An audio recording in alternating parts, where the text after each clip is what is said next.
Diyos ating Panginoon. At purihin ang batong bublihan. Ang Diyos siyang tanging lakas. Magpasalamat tayo sa Kanyang harapan. Ang Diyos ay awitan, ating purihin nang may tuwa at galak. Nang may tuwa at galak.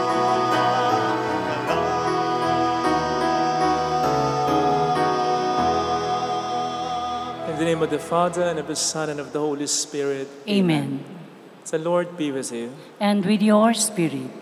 In order to prepare ourselves to celebrate these sacred mysteries, let us first call to mind our sins and ask the Lord for pardon and mercy. We humbly pray, I confess to Almighty God And to you, my brothers and sisters, that I have greatly sinned in my thoughts and in my words, in what I have done and in what I have failed to do, through my fault, through my most grievous fault. Therefore I ask Blessed Mary, ever Virgin, all the angels and saints, and you, my brothers and sisters, to pray for me to the Lord our God. May Almighty God have mercy on us, forgive us our sins, and bring us all to life everlasting. Amen. Lord, have mercy. Lord, have mercy. Christ, have mercy. Christ, have mercy. Lord, have mercy. Lord, have mercy.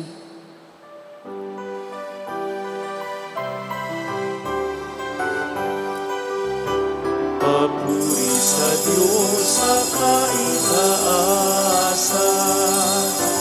at sa lupa'y kapayapaan sa mga taong kinalulugdan niya. Pinupuri ka namin, pinarangal ka namin, sinasamba ka namin, pinagbubunyi ka namin, pinasasalamatan ka namin. Dahil sa dakila mong kapurihan, Panginoong Diyos, Hari ng langit, kasamang makapangyarihan sa lahat. Panginoong Jesucristo, bugtong na anak, Panginoong Diyos, Kordero ng Diyos, anak ng Ama, ikaw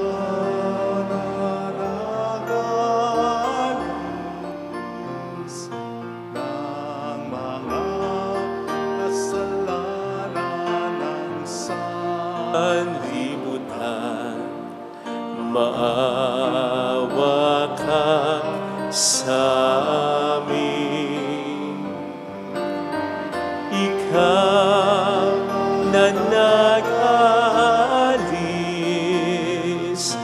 ng mga kasalanan ng sanlibutan, tanggapin mo ang aming kahilingan. Ikaw na naluluklok sa kanan ng Ama. Maawa ka sa amin, sapagkat ikaw lamang ang banal, ikaw lamang Panginoon, ikaw lamang o Jesucristo, ang katastasan kasama ng Espiritu Santo, sa kadakilaan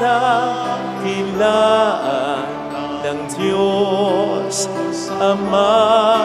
Amen.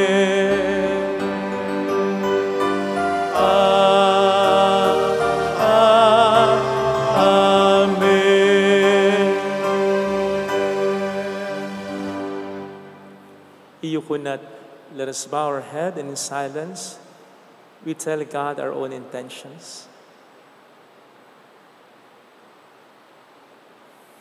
Let us pray. Almighty, ever-living God, whom, taught by the Holy Spirit, we dare to call our Father, bring, we pray, to perfection in our hearts the spirit of adoption as your sons and daughters, that we may merit to enter into the inheritance which you have promised. Through our Lord Jesus Christ, your Son, who lives and reigns with you in the unity of the Holy Spirit, one God, forever and ever. Amen. Please be seated. The first reading. The prophet Elijah experiences God through a tiny whispering sound. God is present in the ordinary and extraordinary events of life. A reading from the first book of Kings.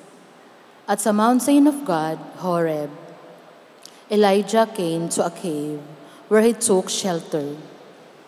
Then the Lord said to him, "Go outside and stand on the mountain before the Lord. The Lord will be passing by." A strong and heavy wind was rending the mountains and crushing rocks before the Lord. But the Lord was not in the wind. After the wind, there was an earthquake, but the Lord was not in the earthquake. After the earthquake, there was fire, but the Lord was not in the fire. After the fire, there was a tiny whispering sound. When he heard this, Elijah hid his face in his cloak and went to stood at the entrance of the cave. The word of the Lord. Thanks be to God. Lord, let us see your kindness and grant us your salvation. Lord, let us see your kindness and grant us your salvation. I will hear what God proclaims, the Lord, for he proclaims peace. Near indeed is his salvation to those who fear him. Glory dwelling in our land. Lord, let us see your kindness and grant us your salvation. Kindness and truth shall meet, justice and peace shall kiss. Truth shall spring out of the earth, and justice shall look down from heaven. Lord, let us see your kindness and grant us your salvation. The Lord himself will give his benefits. Our land shall yield its increase. Justice shall walk before him and prepare the way of his steps. Lord, let us see your kindness and grant us your salvation. In the second reading, the Apostle Paul shares the pain he feels for his people who fail to accept Jesus as the Messiah. And yet, in his own good time, God will bring the people of Israel to himself. A reading from the letter of St. Paul to the Romans. Brothers and sisters, I speak the truth in Christ. I do not lie. My conscience joins with the Holy Spirit in bearing me witness that I have great sorrow and constant anguish in my heart. For I could wish that I myself were accursed and cut off from Christ, for the sake of my own people, my kindred according to the flesh. They are Israelites. There's the adoption, the glory, the covenants, the giving of the law, the worship, and the promises. There's the patriarchs, and from them, according to the flesh, is the Christ, who is over all. God blessed forever. Amen. The word of the Lord. Thanks be to God. Let us all stand.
The Lord be with you. And with your spirit. A reading from the Holy Gospel according to St. Matthew. Glory to you, O Lord. After he had fed the people, Jesus made the disciples get into a boat and precede him to the other side, while he dismissed the crowds. After doing so, he went up on the mountain by himself to pray. When it was evening, he was there alone. Meanwhile, the boat, already a few miles offshore, was being tossed about by the waves, for the wind was against it. During the fourth watch of the night, he came toward them walking on the sea. When the disciples saw him walking on the sea, they were terrified. "It is a ghost," they said, and they cried out in fear. At once Jesus spoke to them, "Take courage, it is I, do not be afraid." Peter said to him in reply, "Lord, if it is you, command me to come to you on the water." He said, "Come." Peter got out of the boat and began to walk on the water toward Jesus.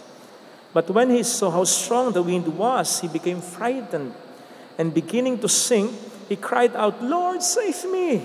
Immediately Jesus stretched out his hand and caught Peter and said to him, "O you of little faith, why did you doubt?" After they got into the boat, the wind died down. Those who were in the boat did him homage, saying, "Truly, you are the Son of God." Sisters and brothers, the Gospel of the Lord. Praise to you, Lord Jesus Christ.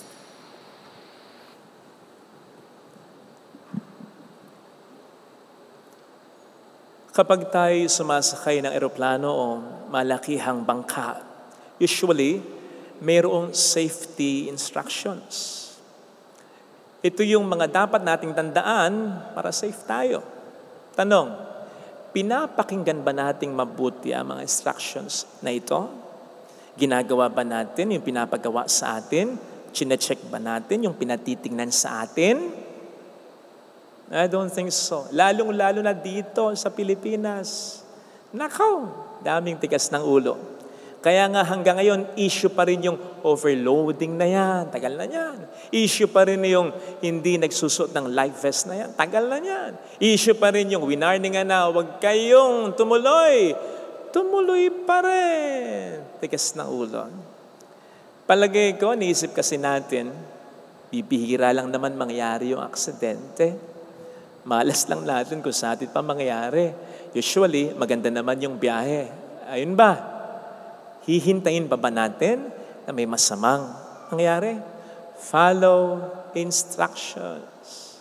Sinabi ko po ito as by way of intro sapagkat sa ating Ebanghelyo ay may mahalagang binibigay sa ating instruction ng ating Panginoon.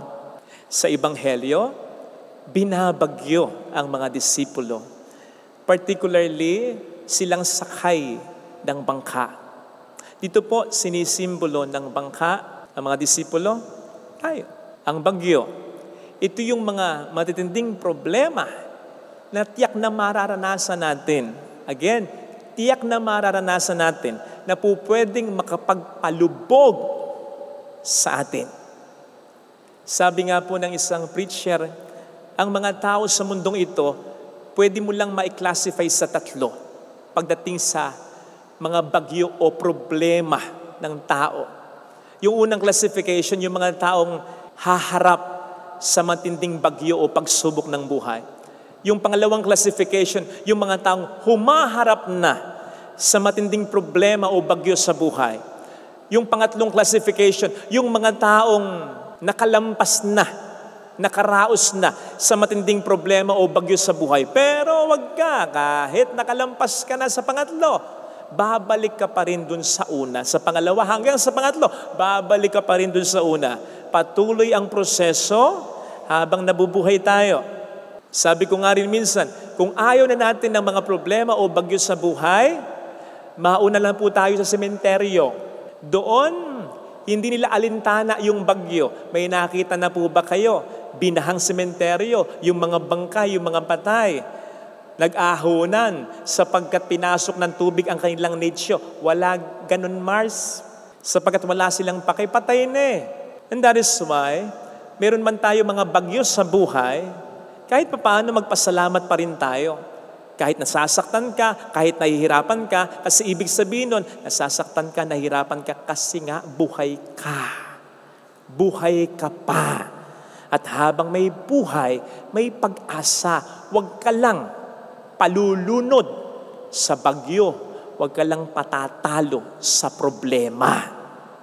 At yan nga po ang binibigay na instruction ni Kristo sa ating mabuting balita na dapat nating i-follow. Hindi man ngayon, hindi mo man ito i-take ngayon sapagkat wala kang bagyong nararanasan ngayon. Sinisigurado ko sa iyo, kakailanganin mo itong instruction na ito pagdating ng panahon.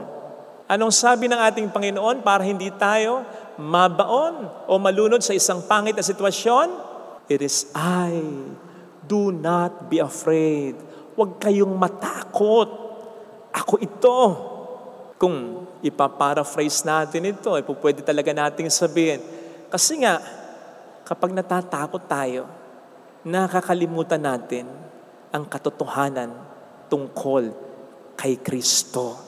Nung ako'y nag-aaral ng swimming lessons, isa sa mga basics na tinuturo kapag ikay nasa sa tubig, huwag magpanik, huwag mataranta. Kasi kapag natatakot ka, makakalimutan mo yung mga alam mo, yung mga dapat mong gawin, yung mga dapat mong isipin. Tuloy lulubog ka talaga. Makakalimutan mo, yung stroke dapat relax lang. Makakalimutan mo, dapat yung ulo mo nakataas lang. Makakalimutan mo, dapat controlled ang paghinga mo. Ako nga, nakakalimutan ko dati. Nasa 4 feet lang ako. Kasi abang parang nagfo-floating ka ngayon, nakatihaya, di ba? Biglang pinasok ng tubig ang ilong ko. Nataranta. Sabi ng instructor, Father, 4 feet lang yan. Tumayo ka lang. O di ba? Para lang tanga. Ganun pag natatakot ka, may makakalimutan ka, para ka lang tanga. Yan ang nangyari sa mga alagad eh. Isipin po ninyo. Sige nga, nakalimutan nila. Una, sino ba yung nagsabi sa kanilang sumakay ng bangka at pumunta ng ibayo to the other side of the lake? Sino? Si Kristo. Kung si Kristo ang nag-utos niya, iutos ba niya yan kung mamamatay nila sila sa gitna ng karagatan? Kung ikaw nga, pag may masama kang kutob, merong aalis, pipigilan mo. Hindi ba mas matindi ang kutob ni Kristo? Hindi nga kutob sapagkat all-knowing siya. Hindi lamang siya tao, Diyos din siya. Yun nga lang sinabi ni Kristo, go to the other side. Assurance na yun that they will reach the other side. Isa pa, para saan pat nang tinawag sila ng Panginoon, ang sabi niya, gagawin ko kayong mamalakaya ng mga tao. Gayong hindi pa nasisimulan yung misyong ito, papatay na sila ni Kristo? Naman, hindi yan naalala. Nakakalimutan yan ng mga disipulo dahil sa takot nila. Isa pa, nakalimutan nila na iniwan nila si Jesus na nagdarasal. Sino ba ipagdarasal ni Jesus? Siyempre, sila rin naman. Lalo pat alam dapat nila na sa lugar kung saan nagdadasal si Jesus, kita sila. Alam po ninyo, ganun sa Galilea, yung mga burol doon, di namang ganong kataasan. Basta makikita mo pa rin, kahit pa paano, yung mga naglalayag sa ilog o kaya sa karagatan. Kaya nga, sa version ng tagpong ito ni St. Mark, tama? Sasabihin niya, nakikita sila ni Jesus alam nila yon. Bakit sila kakabahan kung naalala nila yon? Nakakalimutan. Kasi kinabahan. And lastly, pero pinaka-importante, ang sabi dito sa konteksto ng gospel reading, kapapakain pa lang ni Kristo ng mga tao. Ito yung feeding the 5,000 men, excluding women at mga bata, children. Ibig sabihin, kapapamalas pa lamang niya ng kapangyarihan niya at nakita ng mga alagad niya. Bakit nila nakalimutang makapangyarihan siya? At siyang makapangyarihan ang siyang may maganda pang plano para sa kanila, at siyang makapangyarihan, ang siyang nagdarasal para sa kanila, at siyang makapangyarihan, ang siyang nakakakita sumusubaybay sa kanila. Kung ito ay kanilang naalala, hindi sila ganun matatakot sa bagyo na na-encounter nila sa dagat. Kasi alam nila, may masama mang nangyayari, may mangyayari pa rin maganda sa huli. Kinabahan But in fairness naman, paano ka nga namang hindi kakabahan? Ang tagal nilang nagsasagwan. Biruin po ninyo, naghiwalay sila ni Kristo. Maghahapon pa lang, maggagabi pa lang. Fourth watch of the night ito. Alas 3 na ng madaling araw ito, baka alas 4 pa. Ganun sila katagal, nagsasagwan. Gayong ang distansya lang from their origin to the other side ay ilang milyahe lang. Kakayanin nila mga 2-3 oras lang. Tapos binagyo pa nga. Ang tagal nilang naranasan niya. Kaya kinabahan. It could have been different. I just thought, kung biglang binagyo sila, dumating na si Kristo. Di ba? Hindi nila makakalimutan. Hindi sila kakabahan. Maalala nila na si Kristo ay makapangyarihan at si Kristong yan na makapangyarihan may magandang plano para sa kanila. They'll reach the other side. Pinagdarasal sila at gumagabay sa kanila. Yan tagal Masusubok talaga ang pananampalataya nila. Natutuwa ako minsan kapag may nangyari sa ating bagyo, tapos matindi yung baha. And then, magpo-post ang ating mga kababayan ng ganito. Halimbawa, yan. Ayan. Tapos may caption, halimbawa, baha ka lang, antok ako. Di ba? Ayan, isa pa. Caption, baha ka lang, adi kami sa bola. Baha ka lang, gamer ako. Baha ka lang, lasinggero kami. Baha ka lang, sugalero kami. Baha ka lang, chismosa kami. Baha ka lang, tiktokeris kami. Baha ka lang, nagmamahalan kami. Nakatutuwa yan kasi pinapakita yung resilience ng Pilipino. Yan lang naisip ko, papaano kaya kung hindi lamang bibilang ng 1, 2, 3 araw ang bagyo? At yung baha, ganun din. Hindi lang 1 linggo, hindi lang 1 buwan, taon ang bibilangin. Makangiti pa kaya tayo pag ganyan? Makapagbiro pa kaya tayo pag ganyan? Makapag-joke pa kaya tayo pag ganyan? Ay, palagay ko hindi na. Kasi masusubok na ang ating pananampalataya. Kaya nga, iba yung bagyo ng ating buhay. Kasi madalas, pangmatagalan. Yung bagyo, gaano man ang hagupit, gaano man kalupit, nawawala lumilipas ang tagal-tagal mo na kaya nagtitiis sa asawa mong buwisit, sa anak mong pasakit, sa walang modo mong kapatid. Tagal na. Diba? Sasabihin natin, mahina ang pananampalataya ni Pedro. Kung tutuusin, mas matibay pa yung pananampalataya niya kaysa sa ibang disipulo. Siya, lumakad sa ibabaw ng tubig. Nag-try kahit papaano. Sige nga, subukan mong mamaya, punta ka sa ilog, yung lampas tao, tumawid ka. Tingnan mo kung lulutang ka. Di ka matakot? So, matindi yung ginawa ni Pedro. Kaya lang ano yung hinahanap ni Kristo? Yung pag-sustain ng pananampalataya ni Pedro. Tayo, may pananampalataya naman tayo Kaya lang, kung minsan dahil sa tagal ng bagyo sa ating buhay, doon tayo nasusubukan. Ang nangyayari kasi habang tumatagal yung bagyo o mga problema sa buhay natin, mas dumadami at mas lumulutang yung mga what-ifs natin What if hindi ako gumaling? What if hindi siya magbago? What if hindi kami makabangon sa negosyo? What if wala nang mangyari maganda sa buhay ko, sa pamilya ko? Habang tumatagal, dumadami yung what-ifs na yan. At tumitingkad yan. Mas nagiging emphasize yan. Kaya nakakalimutan mo yung mga pangako ng Diyos sa iyo. Nawawalan ka ng pag-asa. Ang payo ko'y ganito. Yung mga what-ifs na yan can work either way. Can work the negative way, but can also work the positive way. What if gumaling ka? What if makaahon ka? What if may maganda pang mangyari sa buhay mo? What if makapagbago pa siya? What if humaba pa ang buhay mo? Kung yung mga what ifs na yan work either way, edi dun tayo sa positive at wag tayo sa negative. Kasi kapag dun tayo sa positive, mas lalakas ang faith mo eh. Kapag dun ka sa negative, mas tataas ang fear mo. And that fear is based on the negative what if. Habang tumataas ang faith mo, lumiliit ang fear mo. Pero habang tumataas ang fear mo, lumiliit ang faith mo. Ang Diyos ay nakakalimutan mo. Huwag sanang ganito. Besides, the moment na sagipin tayo ng Diyos, He will do it immediately. Hindi naman tayo magbaback to zero eh. Kasi naghintay na tayo, nagtiyaga na tayo, at sumampalataya na tayo hanggang huli. At tulad ng ginawa niya kay Pedro, sinagip din naman niya agad. Actually, sa gospel reading, 3 beses binanggit yung immediately. Sa ibang version lang, at once.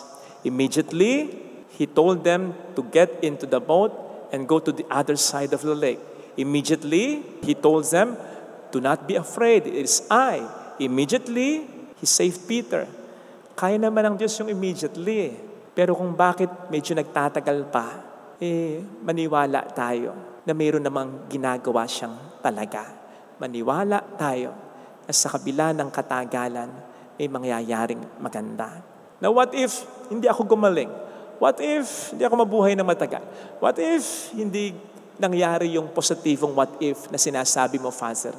I don't think may mawawala sapagkat ang taong sumasampalataya, pinagpapala.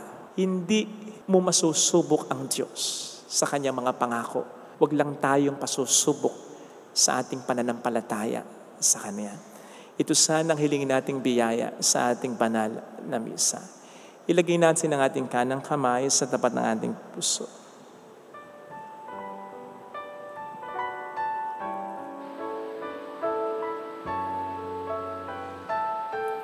Awitin natin, alam kong may magagawa ang Diyos.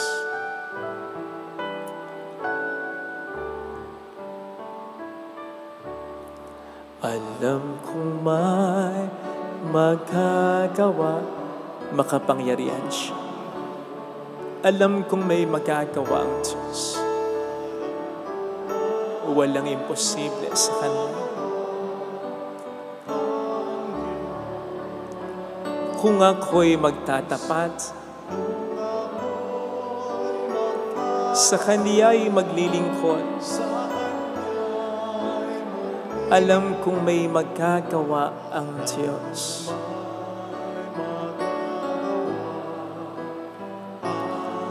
Alam kong di ringgin ng Diyos ang samo ko sapagkat mahal niya ako.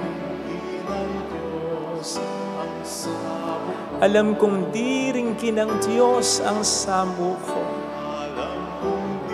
sapagkat anak niya ako. Alam niya ang paghirap ko. Kung ako'y magtatapat, sa Kaniya'y maglilingkod,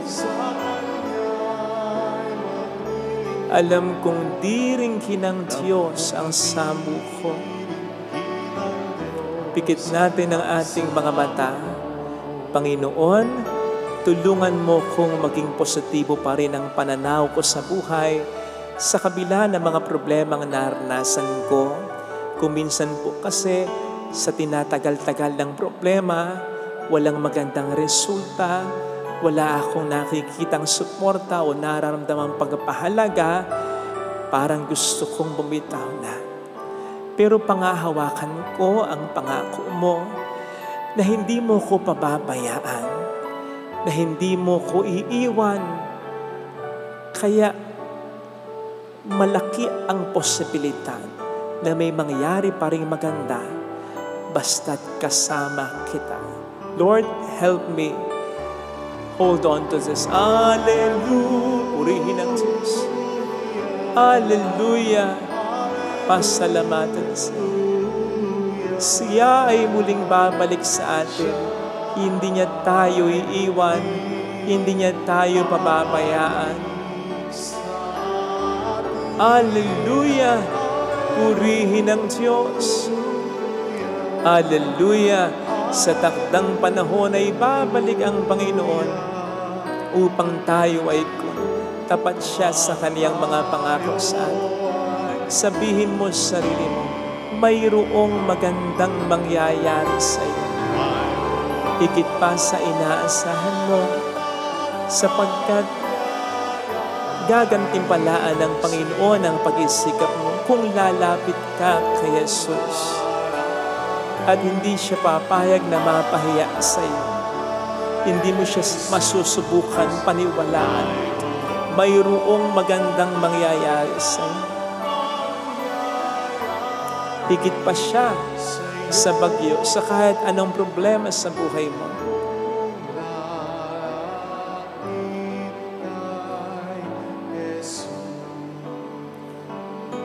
Glory to the Father, and to the Son, and to the Holy Spirit. As it was in the beginning, is now, and will be forever. Amen. I believe in God, The Father Almighty, Creator of heaven and earth, and in Jesus Christ, His only Son, our Lord, who was conceived by the Holy Spirit, born of the Virgin Mary, suffered under Pontius Pilate, was crucified, died, and was buried. He descended into hell. On the third day, rose again from the dead. He ascended into heaven, and is seated at the right hand of God the Father Almighty. From there will come to judge the living and the dead. I believe in the Holy Spirit, the Holy Catholic Church, the communion of saints, the forgiveness of sins, the resurrection of the body, and life everlasting. Amen. trusting in the unfailing love of the Father, let us now entrust to Him our doubts, burdens, and needs, knowing that our heart's desires are safe in His merciful hands. Father, come and save us. Father, come and save us. May the Pope, the bishops, priests, and deacons be zealous in proclaiming the gospel of love to the world, and may not be drawn by fear or discouragement. We pray. Father, come and save us. May our government and civil leaders protect the rights and dignity of farmers, fisher folk, factory workers, and overseas Filipino workers. We pray. Father, come and save us. May Jesus' words today assure those who listen to Him your loving presence, O Father, amid tragedies and trials. May His words give comfort to those who are suffering today. We pray. Father, come and save us. May the needy, the suffering, and the dying experience your great love and providence through the care of people around them. We pray. Father, come and save us. Let us pray for the urgent concerns of our community and our personal intentions. We pray. Father, come and save us. Heavenly Father, in the face of life's difficulties, we raise our hands and hearts to You. Reach out to us, help our unbelief, and make us true disciples of Jesus, Your Son, our Lord. Amen. Offertory.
Sampit sa labi namin ang ngalan mo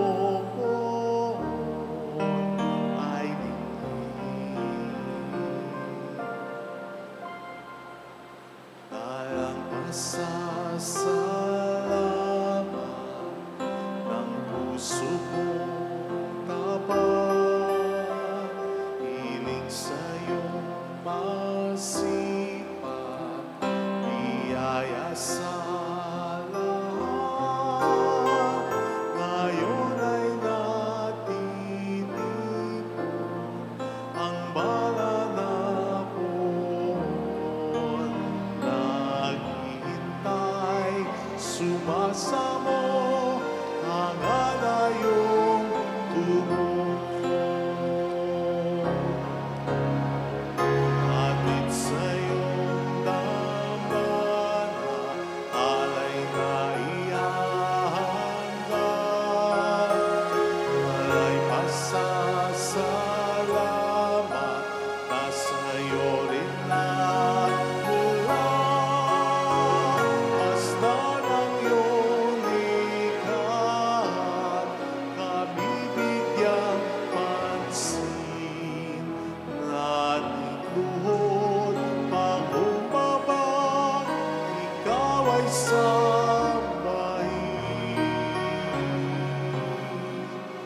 Ala si Kristo, ang Kordero, nagligtas sa atin.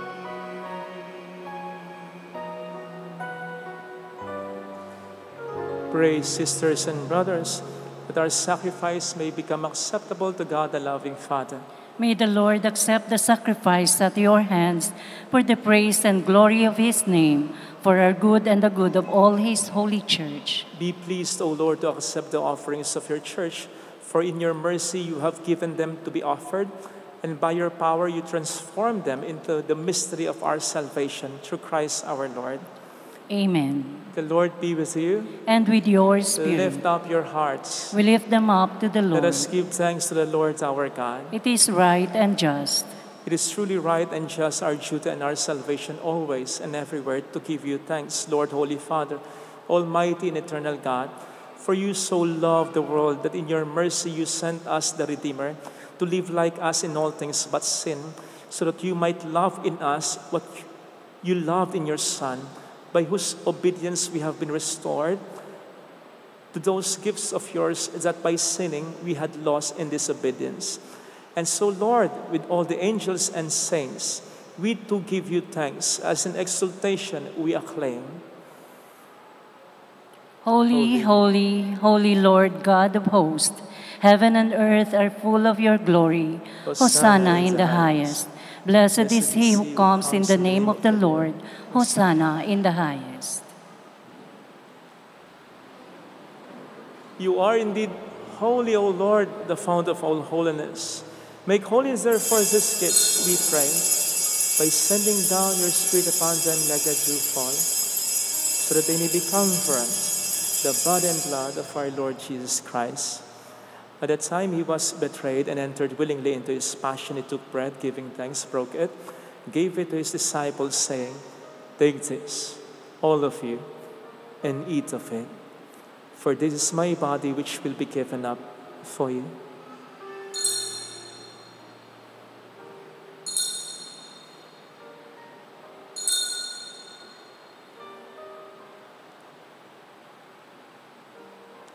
In a similar way, when supper was ended, he took the chalice and once more giving thanks, gave it to his disciples, saying, "Take this, all of you, and drink from it. For this is the chalice of my blood, the blood of the new and eternal covenant, which will be poured out for you and for many, for the forgiveness of sins. Do this in memory of me."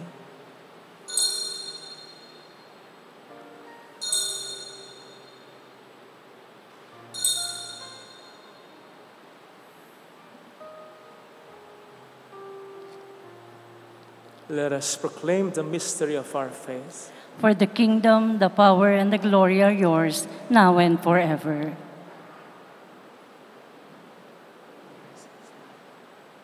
We proclaim your death, O Lord, and profess your resurrection until you come again. Therefore, as we celebrate the memorial of his death and resurrection, we offer you, Lord, the bread of life and the chalice of salvation, giving thanks that you have held us worthy to be in your presence and minister to you. Humbly we pray that partaking of the body and blood of Christ, we may be gathered into one by the Holy Spirit. Remember, Lord, your church spread throughout the world and bring her to the fullness of charity, together with Francis, our Pope, Dennis, our Bishop, and all the clergy. Remember also our brothers and sisters who have fallen asleep in the hope of the resurrection, and all who have died in your mercy. Welcome them into the light of your face. Have mercy on us all, we pray, that with the Blessed Virgin Mary, Our Lady of Nazareth, Mother of God, Saint Joseph, her spouse, with all the blessed apostles and saints who have pleased you throughout the ages, we may merit to become co-heirs to eternal life and may praise and glorify you through your Son, Jesus Christ. Through him and with him and in him, O God, Almighty Father, in the unity of the Holy Spirit, all glory and honor is yours forever and ever. Amen. Jesus taught us to call God our Father, and so we have the courage to say.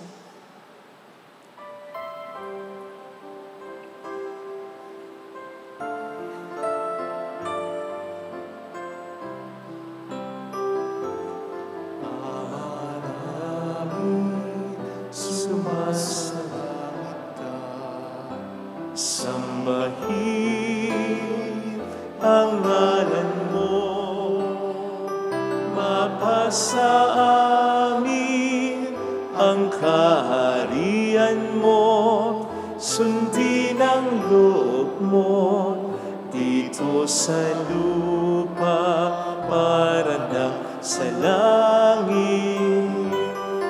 Bigyan mo kami ngayon ng aming kakanin sa araw at patawarin mo kami Sa aming mga sala para na pagpapatawad namin sa nagkakasala sa amin, at huwag mo kaming ipahintulot sa tukso at iadyan mo kami sa lahat ng sama. Deliver us, Lord, we pray, from every evil. Graciously grant peace in our days, that by the help of your mercy we may be always free from sin and safe from all distress as we await the blessed hope and the coming of our Savior, Jesus Christ. For the kingdom, the power, and the glory are yours, now and forever. Lord Jesus Christ, who said to your apostles, "Peace I leave you, my peace I give you," look not on our sins, but on the faith of your church, and graciously grant her peace and unity in accordance with your will, who live and reign forever and ever. Amen. The peace of Jesus be with you always. And with your spirit. Let us offer one another the sign of God's peace. Peace be with you.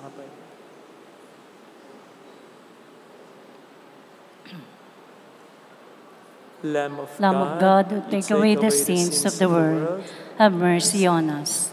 Lamb of God, who take away the sins of the world, have mercy on us. Lamb of God, you take away the sins of the world, grant us peace.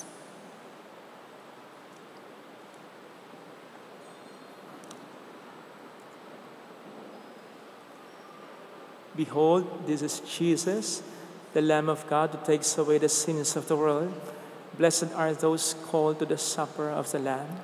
Lord, I am not worthy that you should enter under my roof, but only say the word, and my soul shall be healed. By the blood of Christ, bring us in the darkness, life everlasting.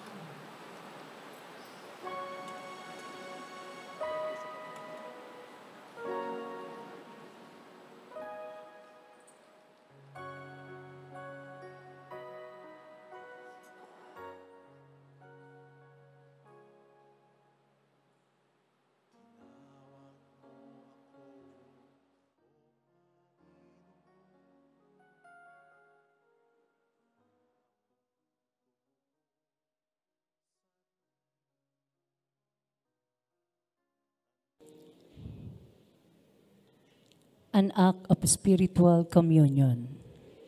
My Jesus, I believe that you are present in the most holy sacrament. I love you above all things, and I desire to receive you into my soul. Since I cannot at this moment receive you sacramentally, come at least spiritually into my heart. I embrace you as if you were already there and unite myself wholly to you. Never permit me to be separated from you. Amen.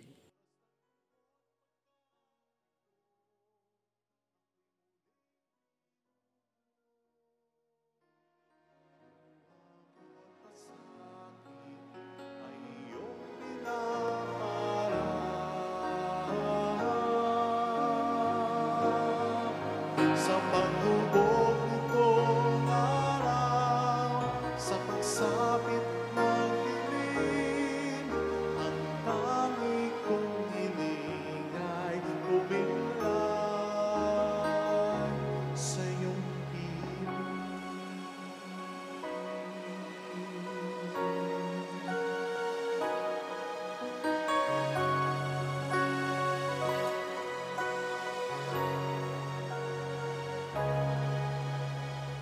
Labis ang alam ko, Panginoon,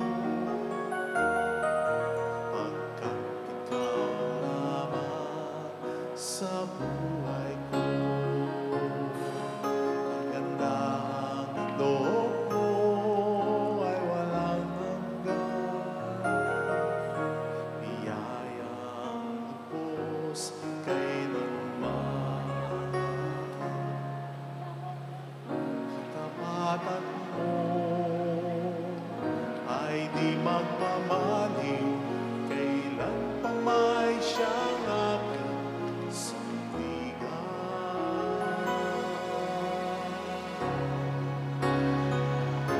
Sa bawat sandali ng aking buhay, ikaw ang siyang gabay. Sa oras ng lungkot pagkabi ko, ako'y muling binubuo. Bawat pasakit ay iyong pinapaharap. Sa paghubog nitong araw, sa pagsapit ng dilim, ang tangi kong hiling ay umimlay sa iyong piling. Sa bawat sandali ng aking buhay, ikaw ang siyang gabay. Sa oras ng lungkot pagkabi ko, ako'y muling binubuo. Bawat pasakit ay iyong pinaharap. Sa paghubog nitong araw, sa pagsapit ng dilim, ang tangi kong hiling ay umimlay sa iyong piling.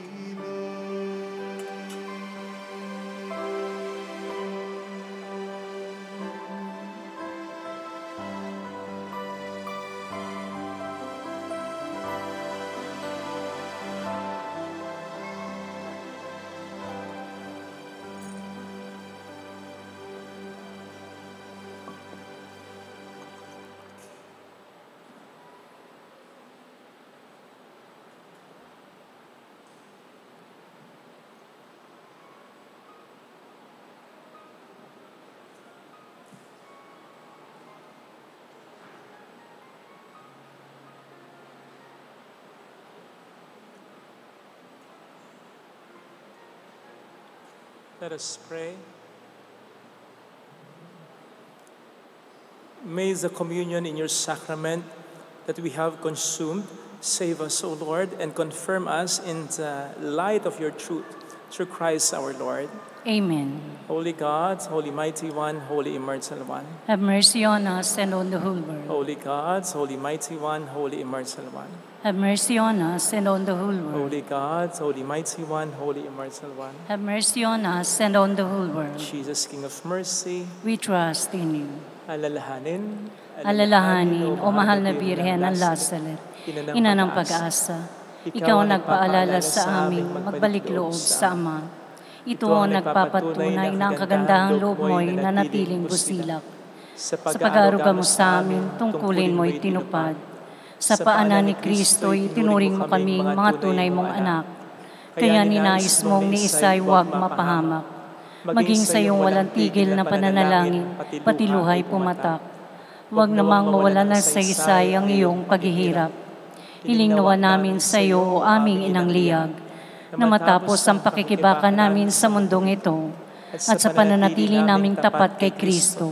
Sa kapurihan mo'y makibahagi kaming ganap upang kung nasaan ka ngayon ay maparoon din kaming lahat at ang kaganapan ng kalwalatian ng Diyos Amay tuluyang matupad. Siya nawa. Mahal na Birhen ng Lazaret, tagapagkasundo ng mga makasalanan.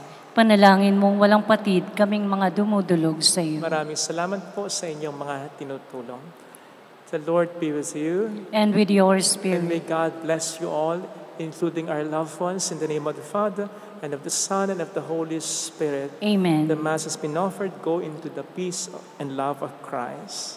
Thanks be to God. Salamat po.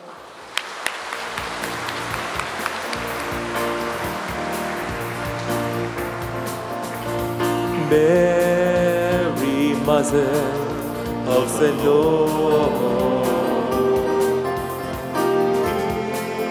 a prayer we sing to you. Let your tears sink in our minds and hearts as once they fell at Lazaret. Tell your people how to live again.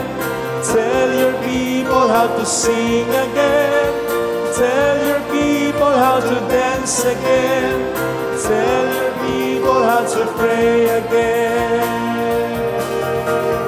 Mary, Mother of the Lord, hear our prayer we sing to you. Let your tears sip in our minds and hearts as once they fell at Lazaret. Salamat po.